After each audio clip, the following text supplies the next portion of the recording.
Over the past few months, News Channel 2 has covered the response from Utica's Burmese community to the violence taking place in Myanmar, formerly Burma. News Channel 2's James Corrigan tells us that their march today was joined by a powerful community ally.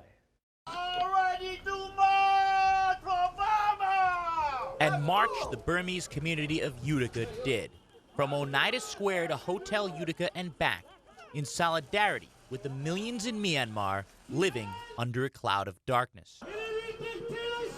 Down, down, down. News Channel 2 has continuously covered the effects that Burma's military coup has had on the thousands of Burmese refugees in Utica.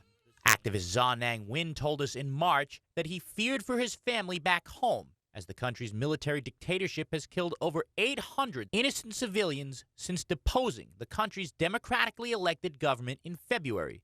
He tells us today that little has changed since. We are still in danger because the military are still killing the people, innocent civilians, and also they are also arresting and put them in imprisonment. Now, unfortunately, protests and gatherings in solidarity have become commonplace recently for the Burmese community here in Utica. But today was a little bit different because they were joined by a powerful ally in Congresswoman Claudia Tenney. And we think it's critical that the United States stands with the people of Burma as we are. Tenney and Texas Democrat Joaquin Castro introduced a House resolution last month calling for a UN arms embargo against the Southeast Asian nation, whose people, Tenney says, have been through far more than their fair share of strife. They've been such a great community because they stand for peace and democracy, and they've just been through perpetual turmoil. The Biden administration imposed new sanctions on Burmese military leaders last week and previously sanctioned companies supporting the military regime.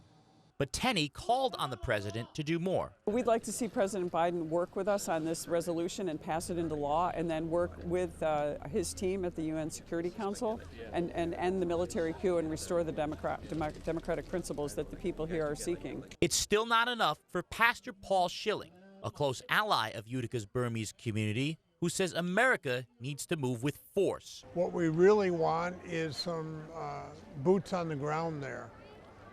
They're creating sanctions and such things, which is good, but we still are looking for more. One thing they all agree on is that action is needed, and Schilling says marches like these help turn demonstration into results.